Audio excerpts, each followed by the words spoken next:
This is Real Mysteries, Episode 11. With us, we have Executive Director of the Oklahoma City National Memorial and Museum, Kari Watkins. Hi, Kari. Hi, good morning. Thanks for being with us today. Thank you very much for having us. We've known each other for a while, and seeing you in this position as the Executive Director over the years and what you've done is truly amazing. You do really good work.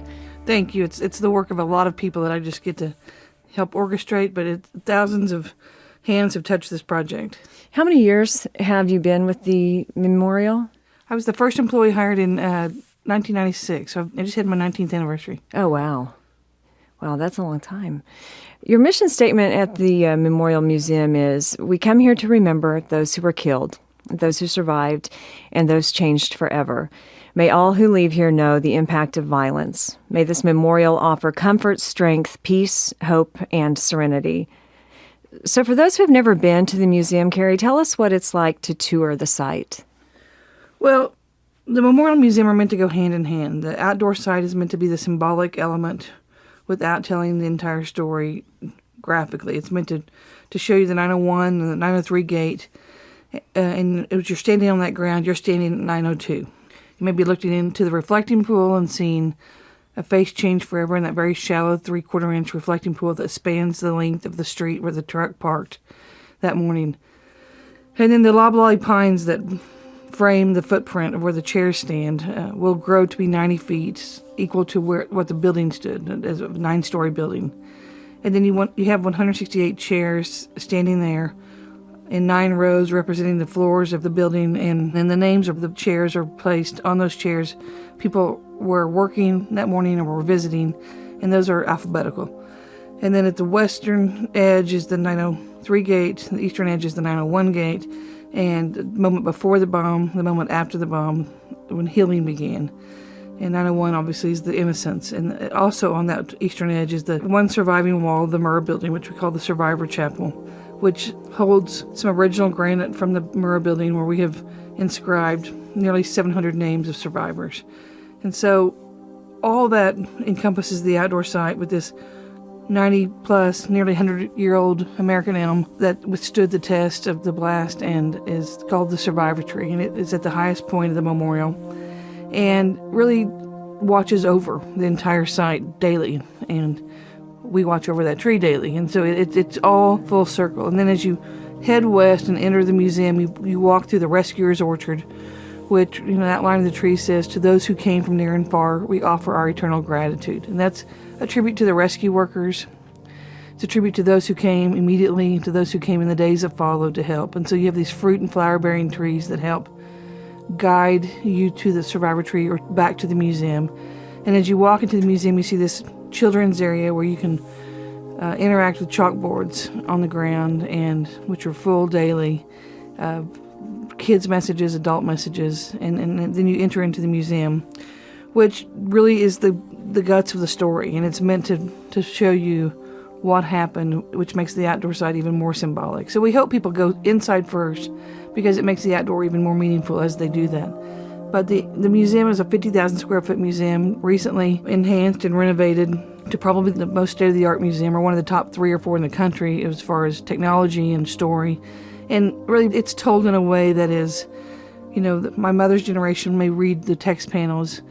I might watch the videos. My kids would do the interactives, and we'd all appreciate the artifacts, the historical artifacts in there. And so it's told in a number of ways on however you process that history and that knowledge. Or maybe it's a combination of all 3 or 4 of those things, that you get the same story at the end. And it's a timeline. It starts that morning of April 19th. You walk through you hear the sound of the blast that was recorded in the Water Resources building. And then you begin to experience the chaos, the rescue and recovery, the watching and waiting, the great work the Keatings did, and as the governor and First Lady, and the guidance they gave us to that very first prayer service you'll remember on that Sunday morning with Billy Graham. And then you understand the leadership of Ron Norick, and then the work of the Fire Chief Gary Mars and Police Chief Sam Gonzalez, and the work they did in their leadership ability. Mm-hmm. And, Bob Ricks, I heard him this week speak, and he talked about as he approached the building, he realized the incredible issue he was about to deal with and how he just bowed his head and said a prayer. And when I look at the leadership that was in place in the city and state, you realize the right people were in in the right place. And we just try to tell that story as you move throughout the museum, and how they worked so closely with the families and the survivors and the rescue workers. It was an unprecedented event for rescue workers who came from near and far. And how you take care of those folks, and how you, as they leave the site, you have them with counselors and chaplains. And, that wasn't done a few years later in 9/11. I mean, Right. it was something that was done really well here. And the folks did a nice job of trying to take care of those who saw things they should have never seen in their career. And you go downstairs and you experience the Gallery of Honor, which is 168 faces staring at you with an object in front of them that their families have selected. That means something to them, which are, it's a massive experience just to kind of consume that room. It still is hard for me, and I see it every day, but just to understand that loss in a second took that many people. And then you began to experience the recovery of a community and what the impact and the healing that had to happen to move us forward. And then you see the investigation and the justice, how it's served. All that content is the newest part. McVeigh's getaway cars in that space, and it's meant to show you not to glorify McVeigh in any way, but to show you the great work of Charlie Hanger, the trooper that so badly wanted to come to Oklahoma City and work the site, but stayed on his routine, basic route that morning and did a U-turn to go look at something when he was told to stay back, and the car goes by him, doesn't have a tag on it. He watches it for a few minutes and pulls him over. Even for 24 hours, doesn't know that it's the perpetrator of the crime. But he handles it well. He takes him into Noble County, where Marcia Moritz, the jailer, doing her job extremely well that day, puts him into a jumpsuit, seals his clothes in a bag, which will later be tested for ammonium nitrate, which would be part of helping solve the crime. I mean, ordinary, extraordinary people doing extraordinary work that day, just going about their work. And we just tell those stories. And we let the people tell the stories all throughout the museum. It's told first person through survivors and rescue workers and family members and friends and community leaders who've done this over the last 20 years. And it's told by them. And so it's a different type of museum. But I think it's successful because it's told by those who've done it. Tell us how important the memorial is for the rest of the country. Well, memorials by nature are hard. I mean, they're not an easy subject. The easiest thing for Oklahoma City to have done would have been to clear the ground and rebuild the building right there and put a little plaque in the lobby. That'd be easy. Memorials cause you to remember. Memorials cause you to pause and have to reflect on things that either you don't remember because you weren't alive, or you have to explain it to the next generation, which is where we're about to enter. Yeah. Or they make you remember memories you don't want to remember. I mean, that was not an easy time in our city. And we just had this conversation with our own kids, a couple of weeks ago, there wasn't always water in the river. There wasn't always a Oklahoma City Thunder. There wasn't always tons of restaurants downtown that you would decide which one you're going to go to on the weekends. It wasn't like that in 1995. And so I think what the bomb did to us as a city was we realized that we had already passed maps. It was a little bit in trouble. Ron Nork will tell you it was in trouble at the time of the bombing. Things were costing too much. People couldn't get their arms around it. Think back to when Southwestern Bell bought the rights to the ballpark, and that was big controversy in this town. Well, today, that's common, but it was the first time they ever would do that, and that was just a few years after the bombing. But, we had to grow as a city. We had to grow up as a city. We had to mature in a way that we could say, we've been dealt the worst terrorist attack on American soil at the time, but yet we got to come together, and there's nothing that can defeat us. And that was something we had to do as a city. And I think we still have to remind ourselves of that today. We can get too cool, too good, but we got to remember what got us here and what brought us here. And I try to remind my own kids who are 12 and 11 that, it wasn't always this hip and fun. And we still have a long way to go. But we've got to remind ourselves that there were hard things that got us here and not forget, sacrifices and things that made. I think it really was on the backs of 168 people that, we said, we can do this together. Neighbors lost loved ones, and neighbors had to survive and pick their lives up and move on without coworkers and with scars, and they had their own battles. And they still have those today. And they still have them. Right. And neighbors are rescue workers. Those are people we live around every day, and that's because we built this great, beautiful memorial doesn't make it easy. I think memorials, should and do cause you to remember, and if they don't, we've missed our mark. But I know by our numbers, by our attendance numbers, we haven't really dropped off. And it tells me that people still are eager to understand and to remember, and people are still trying to figure out, how could an American have done this? Right. And that's the thing when I go through the museum, and I was there, and it still every single time makes me think, how in the world could somebody have done this to innocent people? Right. And the sanctity of the site. Let's talk about that a little bit. Well, may this memorial offer comfort, strength, peace, hope, and serenity.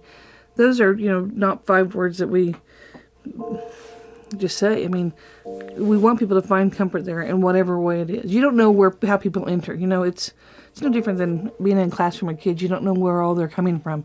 So when you open those museum doors or you're outside and people walk through those gates, you don't know from where they come from. And so you try to figure out, you may see someone just break down. Well, you don't know if they're going through a divorce or they've just lost a loved one or if they're battling cancer and they're here at the treatment center getting treated. I mean, we don't know that. Right. And so we wanted to offer comfort. We want people to understand that strength came from this. We all found strength that we didn't know we had or that we could do as a community. I just talked about that a little bit, but we had to find strength, and we want people to feel the strength of, wow, they got through it. I mean, Donna Weaver, who lost her husband in the bombing, has a quote in the museum that she had to teach her 2 young boys who were just in their teenage years that they were still a family even though their dad was gone. Well, I mean, we can all relate to that in some form. You've had a loss, a divorce, something's happened that's broken up the family. People can relate to those kinds of things. And so how do you move forward? And that, strength comes from that. And peace, peace is a very personal process, but where do you find peace in that? Do you find peace that McVeigh was executed, or does that bring you discomfort? I mean, that's a personal thing that, again, that's what may bring you peace may not bring me peace. And so, but we want the memorial to do that, and the sanctity of the site, I think, does that. And then hope is, was a 4-letter word. It really was in 1996 when it was placed in the mission statement. It was a young man who lost his mom, and he said, I think we ought to add the word hope in the mission statement. And a mother across the room who had lost her daughter said, hope? I don't have hope. My daughter died there. What do you mean, hope? And that debate, carried on for an hour or so. And she agreed to disagree and add the word hope. We wanted it to be, we wanted people to feel good about that last line in the mission statement. Right. And I'm going to just fast forward and I'll come back. But on the day that we dedicated the site, President Clinton was there, and I was waiting for his motorcade to arrive, and she and I and Chief Mars and Florence Rogers were going to give him a tour of the site. We looked up at these 5-story bronze gates, these gorgeous bronze gates, and that line, may this memorial offer comfort, strength, peace, hope, and serenity. She grabbed my hand and she said, Kari, I can't imagine this place without hope. Oh, wow. And it kind of took my breath away. And I know what a personal journey she had been on to get there. And I was so proud that this young man who lost his mom had the guts to say, let's put hope in there. And as I look back, I'm with her. I mean, I can't imagine that place without hope. It does bring people hope. That we were named a city of hope. We were named, a city that has been an example for others that we've moved forward and how we've done that. Right. And then the word serenity. If you sit there, which I often do sometimes just at lunch, or go out for a break, just to go out to have clear on my own head on the bench, the terrace steps, and watch people come through.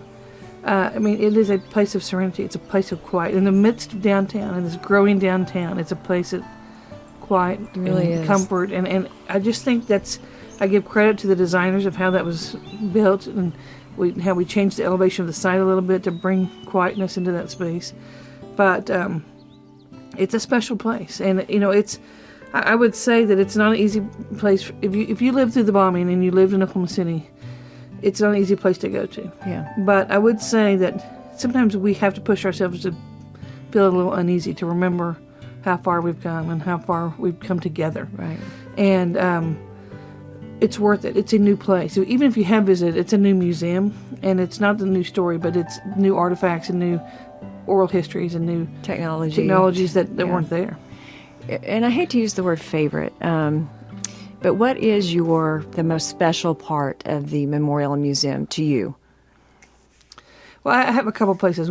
Outside, I like to go to the far south corner and kind of sit. There's stone benches in the back, and Steve Moore, who was the president of OG&E, I once found him there, and he would come over a lot at lunch and just sit there and watch people. And I saw him several times. I mean, dozens of times. But I saw him several times. I thought there's something about that spot he likes. And OG&E's headquarters, just across the street and south a bit. And so one day after he left, I went to sit in that spot to see what it was that was so special about that spot. And it's A, in the shade, and B, it's quiet. It's the quietest spot on the memorial grounds.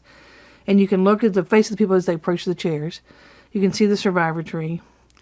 And you watch the action of the site. At the same time, you watch the bustling city that's moving forward. And I think you understand that in that quiet spot, in that quiet moment, the world moves on and things progress. But it's a place to go and to remember and just to have a moment of solitude and quiet. So I love that spot because, and I asked Steve about it once, and he said, "Oh my gosh, it's like my sanctity to go there." And I love that I saw that and learned that from him because it really was a special spot. It is a special spot. In the museum, I think there are several places in the museum. The Overlook, which is new at the very end of the museum, is probably a new favorite spot because you can be in the museum and understand the story around you. Look to your left and see a damaged area that we've preserved. You can look outside and see this changing city skyline that is, an exhibit all of its own. And you can experience the story of how people are interpreting what happened. Right. So I love the Overlook because of how you can take it all in. But I think setting up the screens and just going through and listening to the stories of the family members and the survivors, the rescue workers. Now we've added investigators, we've added journalists, and you're on there. I mean, it's those stories where people can just hear from those who've been there. Yeah. And before we opened in December, we brought a group of 7th graders, my son's class, of 7th grade kids. I mean, you know how 7th graders are, and if there's something they could break, they were going to break it, and thankfully they didn't. But they weren't born at the time of the story happened. They didn't. I mean, they knew some knowledge of it, and I think the teacher had prepared them a bit, but they weren't experts in the story. And they came there and spent the morning, and kids that I don't even know. I mean, I know who they are, but I didn't know well.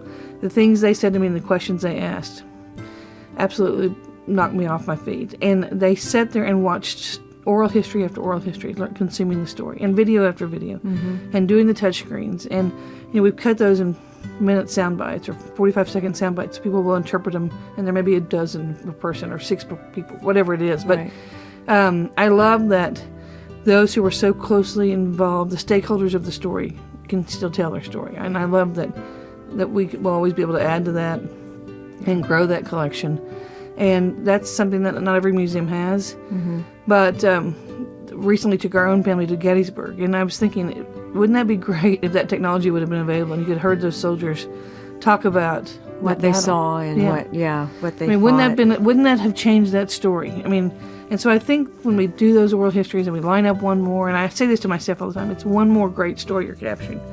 They don't ever get mundane, but I think when I stood on that battlefield of Gettysburg, I mean, what if one of those soldiers, just a normal guy doing his job, could have talked to me about what he was doing? The technology that you've incorporated into the site over the last few years, and I'm sure that took a long time to do that, but it's truly amazing. And being able to teach children in that atmosphere where they're most likely to learn. Right, meet them where they are. Meet them where they are. It's amazing. The thing about the memorial that people may not know, it's open 24 hours a day. There's no charge.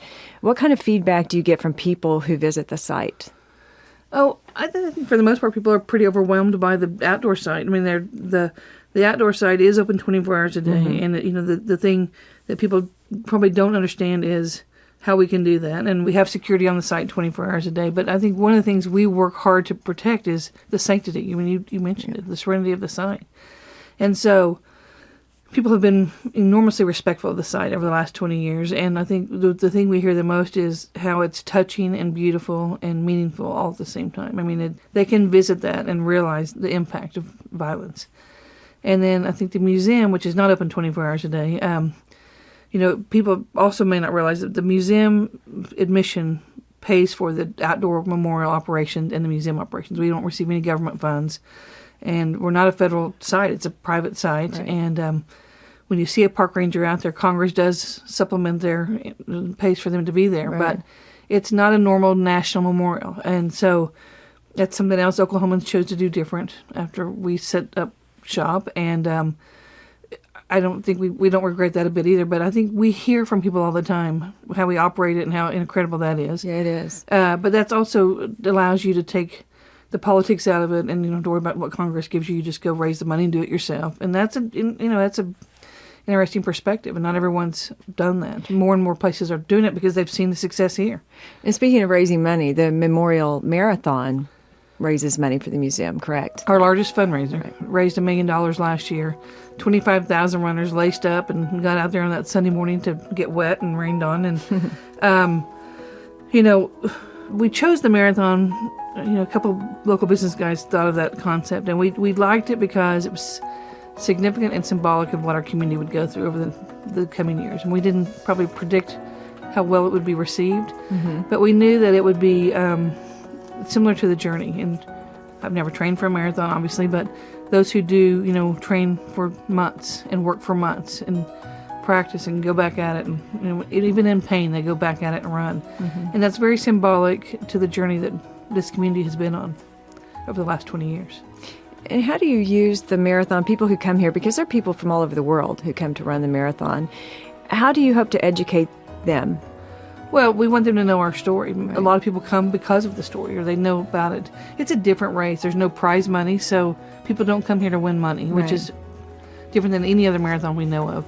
And we have been pressured over the years to add that, and we have chosen not to because it makes us different. And people come here to run because they want to qualify for the Boston, or they want to run to remember, which we call ourselves a run to remember. I think people will come here to run because as they run this course, you see the banners along the course of the 168 names.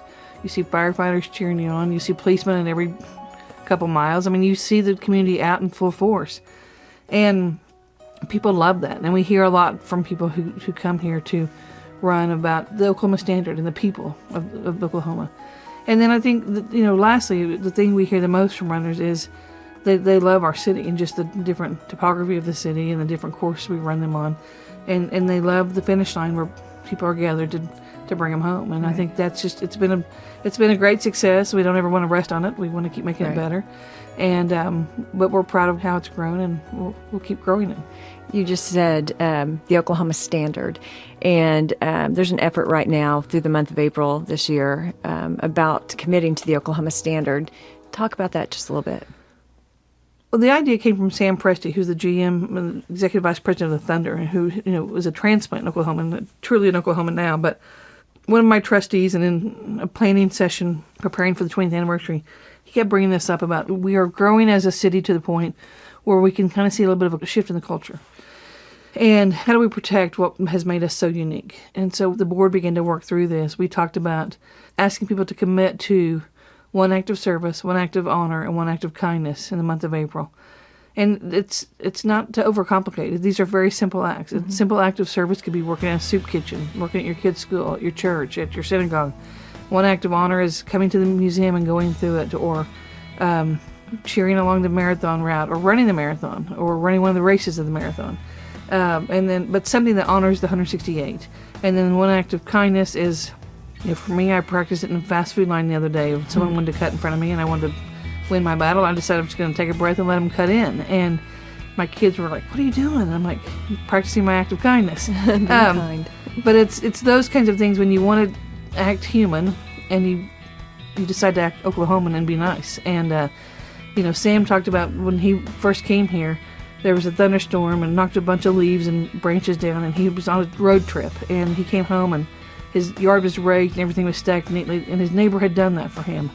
And he said, where I come from on the East Coast, that would have never even been a consideration. Right. And he said, that's what makes this place so different. And those of you who have been here forever don't realize how unique that is, and we don't want to lose it.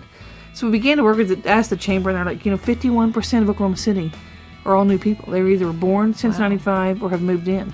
51%. You look at the corporations, the major corporations, not many of those folks, those CEOs, We're here. You're right. And we began to look at it and to talk to them, and they're like, this is it. I mean, this could be it. So we really kind of think, we hope we start this movement, this groundswell of people who want to make conscious effort to be different. And to go back to what we did in 1995 when the world stopped and watched us and shook their heads and like, how are those people doing that? I'm still asked by reporters around the country, like, what was it you guys were doing? Like, we were just doing what we did every day. The world just stopped and watched. I mean, really, people are that good to neighbors. People are that good to their friends or people they don't know. And I think we want to get back, make sure we don't lose where we came from. That's wonderful. I saw that at the beginning of March when that came out. And you're right, it's something that everybody can do, and they should do. And I hope that it will continue. It's not just for the month of April. Right. That they'll continue to do that. That's it. I mean, it's subtle, but we kick it off on April 5th, which is a Thunder game, Easter Sunday with the Houston Rockets. But everything is in Oklahoma blue, the color of the flag. And everything else, 20th anniversary, is purple and platinum, which are kind of the 20th anniversary colors. But we kept the Oklahoma Standard blue because we want it to go forward much past the 20th anniversary. Right. This is something we really want parents to teach kids. It'll be a part of the ceremony. We will pin the next generation. It may be President Clinton pinning President Obama or whoever comes from the White House. It may be a Thunder player pinning a young high school basketball player. It may be a parent pinning their own child. But it's making a concerted effort to teach this to the next generation. 20 years has gone by in such a blink of an eye to me. As we go forward, how do you think the memorial and museum will play a role in helping people to understand the impact of violence on innocent people? Well, you just have to walk a few feet into the museum to understand the senselessness of what happened here and how horrible it really was. And I think our biggest challenge is teaching kids who have probably been desensitized because of the world, the media, the interactive gaming. I mean, what my young son does, every night with his friends online, playing war games, fun. Sounds like a great time upstairs, but are we desensitizing them? And something I ask myself every day is, do you realize this is a game and what happened here or happened in New York or happened, what's happening overseas? Do you realize those are real lives and real brothers and sisters and cousins? And I think, we have a responsibility to do that as parents, no matter how old your kid is. And we have to make sure as an institution that we make that real and that it, whatever way we do it, we teach them. We're embarking on a new education program that we're so excited about. And it'll roll out over the next 90 or 120 days. But it takes today's technology and meets kids where they are. But it will allow us to teach them in a way that it's at their fingertips. And it's not someone lecturing to them. It's not, voices barking at them. But it's taking the lessons to their fingertips. And in the learning lab as they wrap up a museum tour. And so if they didn't get it to start with, the lessons they take away are real life lessons, practical lessons that bring it back to what happened here 20 years ago and show them that by their experience at that site, they can understand science and technology and engineering and math, but also the senselessness of it. And I think that is, our mission. It's something we have to do to keep us relevant. And I think the more and more things that happen, the more and more terrorism we see, the more and more relevant we become. Kari, you've seen and done so much over the last 20 years. Is there anything that I haven't asked you that you'd like to talk about or say? Well, I would just say, I've watched a lot of families live out their lives, some in public, some in private, that lost so much that day or changed so much because of what happened to them, or rescue workers who were just called to the scene that doing their job. And we've watched these folks live out their lives. I have watched them on the front line, and many have watched them through media.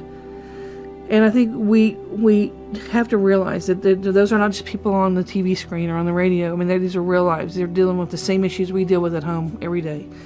Yet they have an enormous hole in their heart or home, or they're missing something.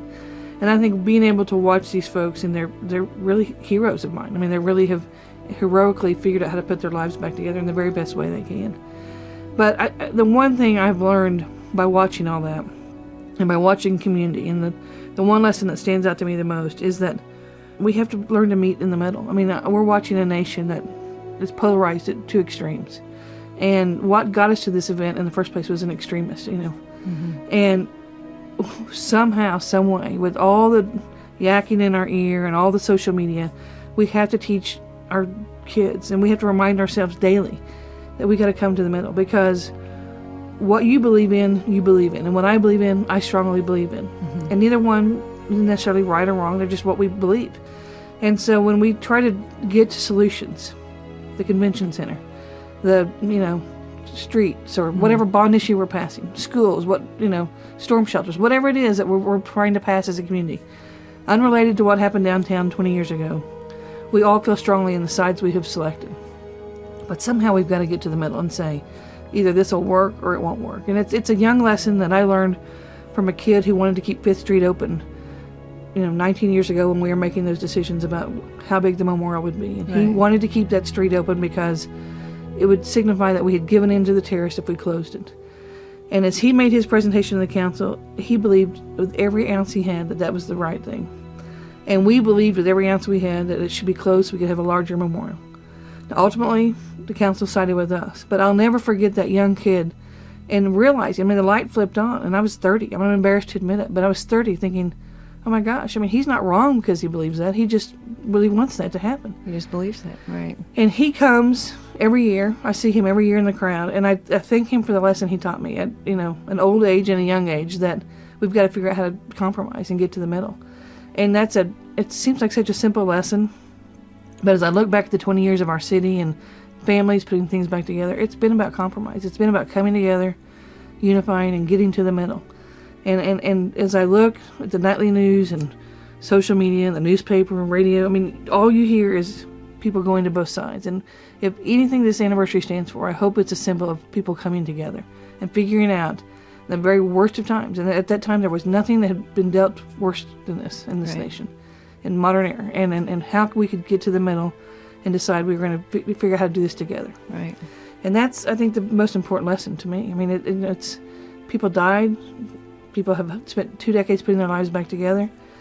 And if there's anything we can do in their honor, it's figuring out how to teach this next generation how to compromise and come together and not be so polarized to two extreme ends.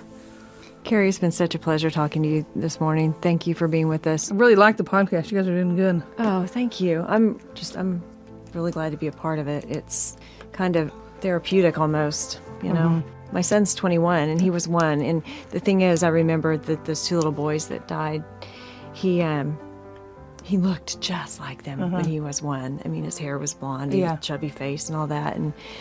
And now I look at him, and he's 21 years old, and I think of those little boys all the time. Yeah. And I think they would What would they be doing? What would they be doing? They would be these young men who, never had that chance. Yeah. But, I don't think Connor even understands the depth of all of this, and so he's listening to them. But, I think he went through the museum when he was in grade school or middle school or whatever, but he hasn't been back. And so you've got these kids who were they were here, they lived here, but they really don't have an idea of what happened. So, and that's really the point of the museum is bringing it to technology so that we can make it. We have to meet them where they are. Right, because they're not going to sit and read a book. Right, they just aren't. No, my gosh. We had this debate in my own staff with education team members. They're like, well, that's not how it's taught. I'm like, what? I feel like I got my own focus group at home. I'm watching how they consume information, and it's not how I consumed it. And guess what? I didn't consume it like my parents did. So it's up to us to keep changing, or we're gonna lose them. Right. Talking to Kari Watkins, Executive Director of the Oklahoma City National Memorial and Museum. And I will see you at the marathon this year. I look forward to it. Thank you. Thanks. I'm Brenda Bennett, and this is realmysteries.us. Be sure to visit the Oklahoma Memorial and Museum, either in person or at their website, oklahomacitynationalmemorial.org.